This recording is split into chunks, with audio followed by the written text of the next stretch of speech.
ചേട്ടാ, ആ പറയും. നമ്മളെ MG വണ്ടിയല്ലേ ഓടിക്കുന്നത്? ആ, അതെ. അതിനെ കുറിച്ച് എന്താ അഭിപ്രായം? വണ്ടിനെ കുറിച്ച്? നമ്മൾ ഓൾമോസ്റ്റ് എല്ലാ ടൈപ്പ് ഓഫ് വണ്ടിയും അറ്റൻഡ് ചെയ്യുന്നുണ്ട്. ഉം. അപ്പം ഇപ്പം നമ്മൾ ഓടിക്കുന്ന വണ്ടി MG HS ആണ്. 2017 1,36,000 ഓടിയ വണ്ടി. അപ്പോൾ ഓൾമോസ്റ്റ് ഒരു ബിലോ 18 സമയത്ത് തന്നെ നമ്മുടെ വണ്ടി വന്നു തുടങ്ങിയിട്ടുണ്ട് സർവീസ് ചെയ്യാൻ.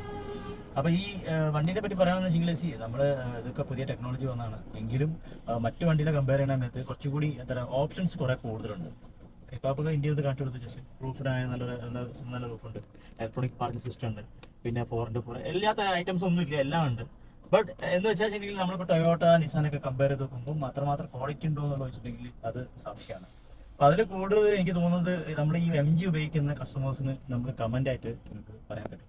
നിങ്ങൾ ഉപയോഗിക്കുന്ന MG ചെയ്ത വണ്ടി എന്നുള്ളത് ആ വണ്ടി വെച്ചിട്ട് നിങ്ങൾക്ക് ഒരു ചെറിയ റിവ്യൂ തരാൻ പറ്റും, നിങ്ങൾ ഉപയോഗിച്ച് നിങ്ങളുടെ എക്സ്പീരിയൻസ്. നമ്മളെ അടുത്ത് പറഞ്ഞെങ്കിൽ ഞങ്ങൾ ഡെയിലി ഇത് ഉപയോഗിക്കാറില്ല, ഞങ്ങൾ റിപ്പയർ ആണ് ചെയ്യുന്നത്. അപ്പോൾ സ്വാഭാവികമായിട്ടും പല വണ്ടികൾക്ക് പല ഇഷ്യൂസ് വരുന്നത്. ഇപ്പോൾ റീസെൻ്റ്ലി ഞാൻ ഇന്നലെ എഞ്ചിൻ ബോഡിങ് കാര്യങ്ങളൊക്കെ മാറി.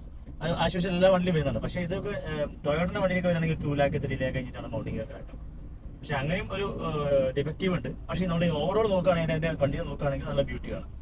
അപ്പം ഇങ്ങനത്തെ വണ്ടി ഇഷ്ടമാണെന്നുണ്ടെങ്കിൽ തീർച്ചയായിട്ടും നിങ്ങൾ താഴെ കമൻറ്റ് ഇടാം, നിങ്ങൾ ഏത് വണ്ടിയാണ് MG ഉപയോഗിക്കുന്നുണ്ട്, അതിനെപ്പറ്റി നിങ്ങൾക്ക് റിവ്യൂ ചെയ്യാം. അപ്പോൾ ഇങ്ങനത്തെ വീഡിയോസ് വേണമെന്നുണ്ടെങ്കിൽ ലൈക്ക് ചെയ്യുക, ഷെയർ ചെയ്യുക, സബ്സ്ക്രൈബ് ചെയ്യുക. Thank you.